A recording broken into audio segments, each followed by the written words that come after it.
보십니다. 마태복음 28장 1절에서 10절입니다.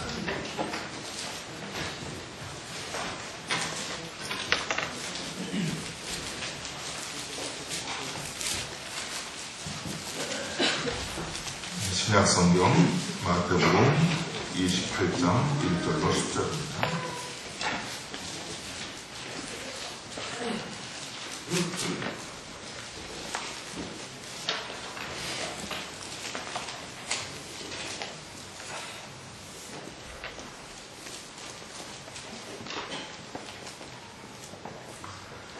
한 절씩 교독하겠습니다. 안식일이 다 지나고 안식 후 첫날이 되려는 새벽에 막달라 마리아와 다른 마리아가 무덤을 보려고 갔더니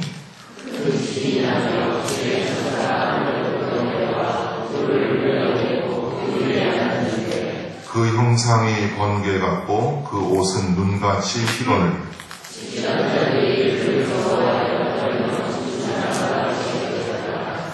천사가 여자들에게 말하여 이르되 너희는 무서워하지 말라.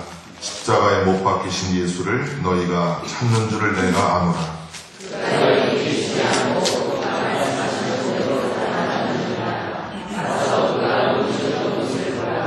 또 빨리 가서 그의 제자들에게 이르되 그가 죽은 자 가운데서 살아나셨고 너희보다 먼저 갈릴리로 가시나니 거기서 너희가 배우리라 하라. 보라 내가 너희에게 일렀느니라 하거늘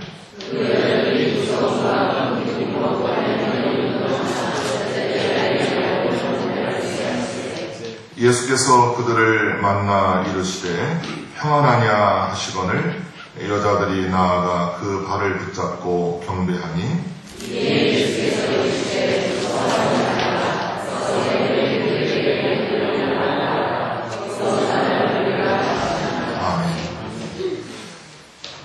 전도사님은 설교 동영상 촬영하시고 바로 성가대 동영상 촬영하시고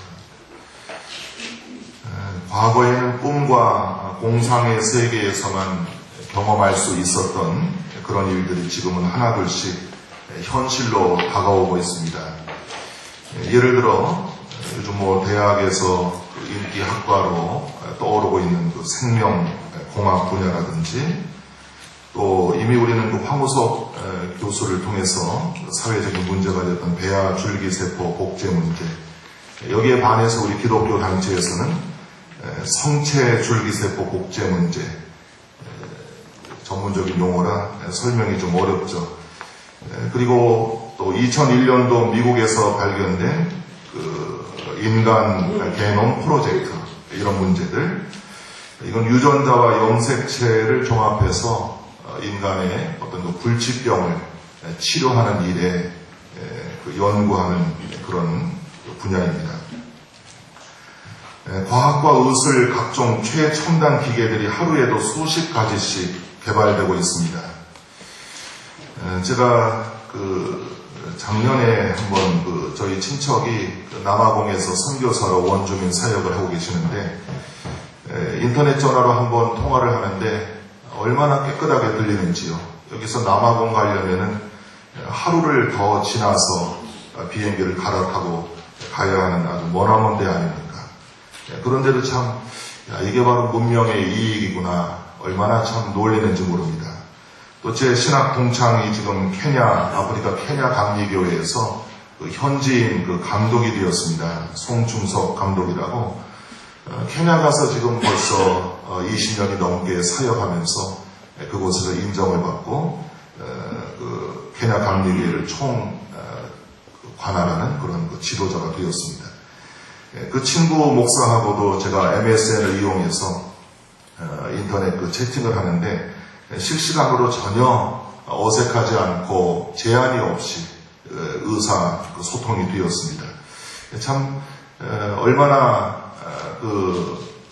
참 놀랐는지 제가 참 이래서 이게 현대의 어떤 모든 것들을 우리가 잘 이용해야 편리하구나 하는 걸 느꼈습니다. 하지만 아직도 완전하게 해결하지 못하는 그런 문제가 있죠. 사람의 궁극적인 문제, 죽음의 문제입니다. 이것은 누구도 피해갈 수 없을 뿐더러 도저히 사람의 힘으로는 극복하기 어려운 것입니다. 철학자, 영세주의 철학자 쇼펜하우어는 인생아 너는 죽음의 길로 달리는 존재구나 이런 말을 남겼습니다. 하지만 성경을 보면 예수님이 죽음을 정복하고 인류를 구원하시고 부활하셨다고 증언하고 있습니다. 아무 죄도 없는 예수님이 유대 종교 지도자들과 빌라도에 의해서 십자가에 못 박혀 죽으셨습니다. 그리고 예수님의 시신은 잠시나마 아리마대 사람 요셉의 돌 무덤에 장사되었습니다. 하지만 예수님은 바로 죽으신 지 3일 만에 부활절 새벽에, 오늘 새벽이죠, 막달라 마리아를 비롯해서 2명의 여인들이 무덤을 찾아갔을 때 아무것도 발견하지 못하고 빈 무덤만 보이면서 놀라웠게 부활을 하셨습니다. 이 여인들은 어떻게 된 영문인지 몰라서 두려움 속에 떨고 있는데 천사가 나타나서 오늘 6절에 예수님이 여기 계시지 않고 말씀하시던 대로 살아나셨느니라. 믿기 어렵다면 들어와서 한번 예수님이 누우셨던 그곳을 확인해 보아라. 이렇게 천사가 이야기합니다. 예수님은 부활하신 다음 40일 동안 세상에 계시면서 많은 제자들을 만나시고 나중에는 구름을 타고 승천하셨습니다. 기독교인들에게 부활신앙은 핵심입니다. 기독교는 물론 십자가도 우리가 중요하지요. 그런데 십자가와 아울러서 동시에 부활이 있기 때문에 기독교 신앙은 지금까지도 앞으로도 존속하는 것입니다. 예수님의 부활이 우리에게 주는 중요한 내용 3가지를 오늘 말씀드리고 같이 은혜를 받고자 합니다. 첫째는 부활의 역사성에 관한 문제입니다. 부활을 어떻게 증명할 것인가? 부활이 사실인가? 이 문제입니다. 초대교회 당시에도 예수님 부활을 많은 사람들이 믿지 않았습니다. 그래서 바울은 고린도 교회 교인들에게 예수님이 죽은 자 가운데서 다시 살아나셨다고 전파됐는데 왜 죽은 자 가운데서 부활이 없다고 하느냐? 고린도전서 15장 12절에 그들의 불신앙을 책망했습니다. 고대 헬라 철학에서는 영혼 불멸 사상이 있었습니다. 사람이 죽으면 영혼은 영원히 떠돌아다닌다. 그러나 죽은 자의 부활은 믿을 수 없다. 그걸 인정할 수 없다는 것입니다. 죽으면 육신은 썩어서 그걸로 끝나는 거고 영혼만 떠돌아다닌다고 하는 겁니다. 대부분 이렇게 생각하죠. 그래서 신약에 보면 유대인들 중에서도 사두개 학파 이 사람들은 죽은 자의 부활도 안 믿었고 내세, 천국과 지옥도 믿지를 않았습니다.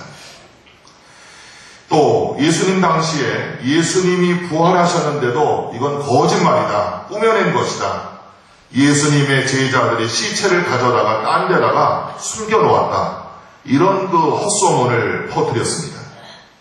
하지만 로마 황제가 봉인을 했기 때문에 돌 무덤문을 건드리지 못하도록 막았기 때문에 그 누구도 만약에 돌 문을 열었다면 사형을 당할 수밖에 없습니다.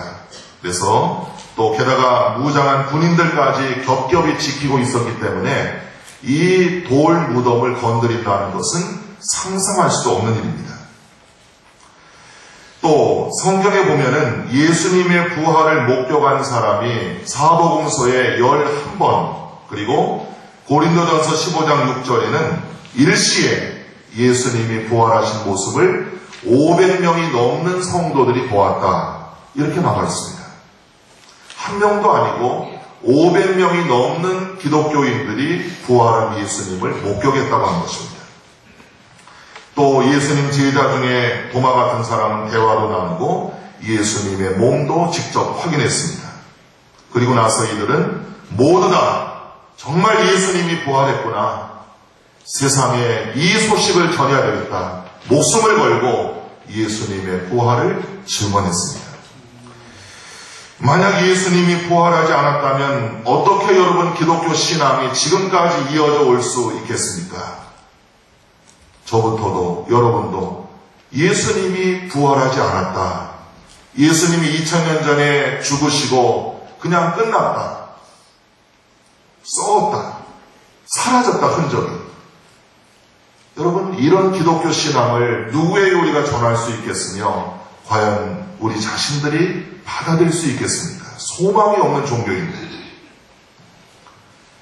사도 바울은 고린도전서 15장 14절에 계속해서 만일 하면서 예수님이 만일 다시 살지 못하셨다면 우리의 전파하는 것도 헛되고 믿음도 헛되고 세상에서 우리가 가장 불쌍한 사람이다. 그리고 우리는 가장 악한 자다. 왜? 거짓말을 퍼뜨리기 때문에. 이렇게 사도 바울은 이야기합니다. 기독교 신앙은 예수님의 부활 신앙을 중심으로 해서 여러분 존재할 수가 있는 것입니다. 그 다음에 예수님의 부활하신 몸이 어떠한가 이 문제를 같이 생각해 보겠습니다. 구약시대의 고대 이집트 사람들은 부활을 믿기는 했지만 죽으면 그 사람의 신분, 그 사람의 모습, 그 사람의 생활도 다 같이 따라가고 살아날 때 그대로 재현된다. 다시 이루어진다. 이렇게 믿었습니다. 그래서 이집트의 왕 바로는 피라밋, 거대한 그 피라밋을 만들지 않았습니까? 그 피라밋은 자그마치 높이가 140m입니다. 그리고 길이가 140m예요. 돌 하나가 2톤 반입니다. 그게 230만 개가 들어갑니다. 그리고 10만 명이 30년 동안 피라밋을 건축했다고 하는 겁니다. 성지순례를 가서 저는 이 모습을 보고 도저히 눈으로 보면서도 실감이 안 나는데 너무 크니까. 왜 이렇게 했는가? 이 피라밋은 이집트 왕의 무덤입니다. 이 속에다가 많은 노예들, 궁녀들, 왕관, 보석, 심지어 곡식까지, 먹는 곡식까지 집어넣었다고 하는 겁니다. 부활을 믿기는 믿었죠. 그러나 잘못된 부활감입니다. 우리 고대 그 부여 국가에서도 그 순장제도라는 것이 있어서 평소에 부리던 종들 100명까지 한꺼번에 집어넣었다고 합니다. 어이없는 일이죠. 죽으면 혼자 죽지 왜 애매한 100명의 무고한 그 하인들까지 여러분 같이 생매장을 시킵니까? 고린도전서 15장 44절에 성도들이 부활한 몸은 신령한 몸, 스피리추얼 바디 이렇게 써놨습니다. 신령한 몸, 영적인 몸이라고 하는 것입니다. 육의 몸으로 태어나서 기독교인들은 신령한 몸으로 다시 살아나나니 육의 몸이 있은즉 영의 몸, 신령한 몸이 있느니라. 성경은 두 종류의 몸이 있다고 이야기합니다. 지금 우리는 육의 몸을 입고 살고 있습니다. 그래서 불완전합니다. 하지만 예수님처럼 성도들은 다시 부활할 때에 신령한 몸으로 변화되어 영생을 누린다고 성경은 증거하고 있습니다. 신령한 몸에 대해서 복음서에 몇 가지 제가 여러분에게 설명을 드리면요. 누가복음 24장 39절에 보면은 부활하신 예수님이 제자들에게 영은 살과 뼈가 없지만 나는 부활했는데도 불구하고 살과 뼈가 있다. 이렇게 자신의 부활한 몸을 설명했습니다.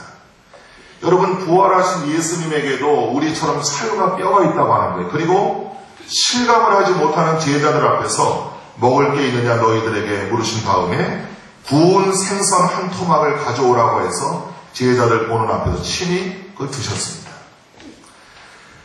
부활하고 천국에 가서 뭐 하고 사나 뭐 먹고 사나 하시는 분들 계실지 몰라요. 식성이 좋으신 분들 걱정하지 마십시오. 이 세상에서 비교할 수 없는 그런 음식들이 정말 엄청난 귀한 음식들이 기다리고 있습니다.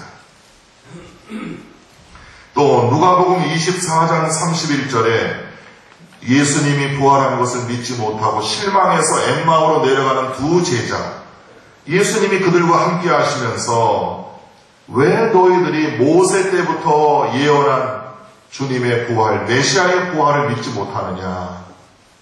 그들의 불신앙을 책망하다가 나중에 그들의 눈이 열려서 같이 가는 분이 예수님이라는 것을 알아차렸을 때 예수님은 갑자기 자취를 감춥니다. 제가 이렇게 설교하다 갑자기 없어지는 거예요. 마술도 아니고. 신령한 몸이 바로 그런 몸입니다. 시간과 어떤 장소의 제한을 받지 않는 거예요.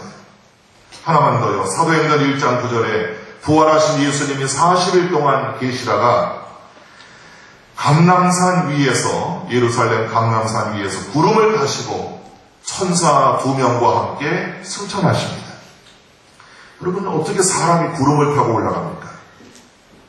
그러나 신령한 몸이기 때문에 그것이 가능했다고 하는 거예요. 신령한 몸, 그 몸을 예수님처럼 우리 성도들에게도 주신다 하는 것입니다.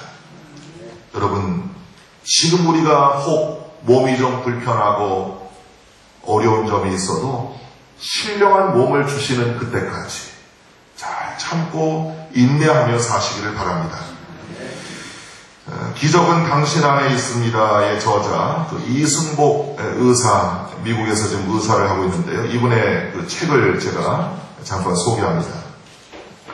18살의 여름 어느 날 예기치 못한 사고가 일어났고 내가 10년이 넘도록 공들여 상상해왔던 금메달 수여식의 장면은 마치 거울이 깨지는 것처럼 산산조각이 나고 말았다. 체조 선수였는데요. 이 이승복 씨는. 그런데 연습을 하다가 사고에 사지마비가 됩니다. 휠체어 신세가 됩니다. 얼마나 낙심했겠습니까? 아버지와 어머니의 얼굴이 보이고 가족들의 모습이 보이고 절망하고 우리 가정이 미국에 이민 가서 잘 살려고 왔는데 이렇게 실패로 끝날 것인가? 이분은 절망했다고 합니다. 그러나 곧 생각을 바꿔서 내가 체조 선수는 될 수 없고 체조 선수로 금메달을 딸 수는 없지만은 내가 한국 대표가 되어서 다른 걸로 내 인생의 이 고난을 내가 극복하고 금메달을 따리라. 새로운 꿈을 찾기 시작합니다. 그게 바로 하얀 가운을 입은 의사의 꿈이었어요. 이분은 미국 볼티모어 존스 호킨스 병원에서 재활의학과 병동에서 전문의가 됩니다. 사실 여러분 말이 쉽지 휠체어에서 사지마비가 되고 한국 사람이 미국에서 전문 의사가 된다는 것, 이거는 상상할 수 없는 일입니다. 이분은 의사가 될 때까지 한 번도 자기가 입은 그 옷에서 가슴에다가 태극기를 떼어본 적이 없다고 합니다. 언제든지 나는 대한민국의 국가대표, 또 다른 국가대표가 되리라. 그래서 이 병원에서는 이분을 부를 때 닥터리, 코리안 슈퍼맨 닥터리 이렇게 부른다고 합니다. 기적의 주인공으로 통하고 있습니다. 꿈과 목표와 사랑을 잃지 않고 아픔과 실패와 좌절과 분노와 절망을 다 딛고 일어나서 이분은 기적적으로 하나님의 은혜 안에서 전문의가 되었습니다. 여러분, 우리 가운데는 이런 육신의 몸 때문에, 육신적인 제한 때문에 사실 절망하고 낙심하면서 어렵게 살아가는 분들이 많습니다. 우리가 하나님 나라에 갈 때, 예수님이 재림할 때 예수님처럼 우리의 몸이 신령한 몸으로 변화될 것입니다. 그러나 이 세상에 사는 동안은 어쩔 수 없이 피곤하고 병들고 아프고 힘든 이런 제한적인 육신을 갖고 살 수밖에 없어요. 그러나 몸의 어려움보다도 더 사람을 힘들게 만드는 것은 정신적인 어려움입니다. 몸의 장애보다도 정신의 장애가 더 무서운 것입니다. 이분은 몸의 장애는 있었지만은 그러나 정신적으로 그것을 극복하고 훌훌 털고 일어나서 부활의 영으로, 하나님이 주시는 새로운 소망의 영으로 그는 성공을 했습니다. 어렵고 힘든 일이 있습니까? 부활하신 주님께서 주시는 그 놀라운 하나님의 거룩한 영이 우리의 심령을 충만하게 주장해서 절대로 힘들고 어려운 세상에서 낙심하지 말고 여러분 딛고 일어나서 승리하는 자유로운 삶, 기쁘고 감사하고 찬송하는 삶, 승리하는 삶을 사시기를 바랍니다. 이것이 바로 부활을 믿는 성도들의 삶입니다. 끝으로 예수님의 부활은 우리에게 어떤 의미를 주는가? 승리를 우리에게 확신시켜 줍니다. 우리에게 승리를 주시는 하나님께 감사한다. 바울은 고린도전서 15장에 말합니다. 우리에게 승리를 주시는 하나님, 어떠한 어려움이 있어도 하나님은 예수 그리스도를 승리하게 하신 것처럼 저와 여러분들의 삶 속에 날마다 승리의 은혜를 주시는 줄 압니다. 승리를 주시는 하나님. 내 힘으로 하면은 다 여러분 패할 수밖에 없어요. 그러나 우리 대장 예수 그리스도, 우리의 앞서가시는 예수 그리스도를 믿고 따라가는 사람들은 주님이 주시는 은혜와 능력으로 날마다 승리하는 줄로 믿습니다. 승리의 주님, 부활의 주님을 나의 주님으로 우리가 믿고 따르고 있지 않습니까? 영생에 또한 희망을 우리에게 주십니다. 잠자는 자들의 첫 열매가 되셨다 했습니다. 이 말은 예수님이 첫 번째로 부활하셨기 때문에 우리는 두 번째, 세 번째 뒤를 이어서 예수님처럼 우리도 부활한다는 것입니다. 즉 영생한다는 것입니다. 여러분, 죽음 바로 옆에 영생이 있습니다. 죽음을 두려워하지 마세요. 죽음 바로 옆에 천국이 있습니다. 죽음을 무서워할 필요가 없습니다. 영생이 우리에게 예비되어 있습니다. 예수님이 부활하신 것처럼 우리도 부활할 것이고, 예수님이 지금 영생하시는 것처럼 우리도 영생할 것입니다. 그러므로 성도들은 이 세상에서의 삶이 끝이다, 이런 생각을 해서는 안 됩니다. 한번 죽는 것은 사람에게 정한 것이고 그 후에는 심판이 있으리니 천국과 지옥이 있습니다. 저와 여러분들은 예수 그리스도를 믿고 영접했기 때문에 심판이 없고 영원한 천국에서 주와 함께 영생을 누리게 될 것입니다. 부활하신 주님의 이 놀라운 은혜가 다시 한번 우리의 삶을 새롭게, 힘차게, 능력있게 승리할 수 있도록 도와주시기를 바랍니다. 기도하겠습니다. 부활이 없다면 이 예배당은 지금 텅 비어 있을 것입니다. 부활이 없다면 오늘 우리가 이 자리에서 누구에게 예배할 것입니까? 죽은 그리스도? 아닙니다. 부활하셨기 때문에 우리는 예수님을 믿고 따르고 있습니다. 살아계시기 때문에 소망을 가지고 있습니다. 우리가 어려움이 있어도 우리의 생활 속에 부활하게 하시는 주님의 그 놀라운 축복이 임하여서 가정이 부활하게 하시고 내 육신이 건강의 문제가 해결되게 하여 주시고 낙심하고 절망한 영혼들이 자유함을 얻게 하여 주시고 교회가 빛을 발하며 힘을 얻어서 하나님께 영광 돌리는 거룩한 교회가 되게 하여 주시고 침체된 이 민족, 사살률이 늘어나고 있는 이 대한민국에 부활의 영으로 오신 예수 그리스도께서 생명을 주시고 소망을 주시고 영생을 주셔서 그리스도 안에서 우리가 무엇이든지 승리할 수 있다는 이 소망을 가지고 살게 하여 주시옵소서. 사랑하는 성도들, 어려움이 있지만 땅의 것만 내려다보고 낙심하지 말고 지금도 살아 역사하시고 우리와 함께 하시는 주님을 믿고 승리하며 천국까지 달려갈 수 있는 믿음의 경주자들이 되게 하여 주시옵소서. 성가대 칸타타를 통해서 영광받아 주시옵소서. 예수님의 이름으로 기도하옵나이다. 아멘.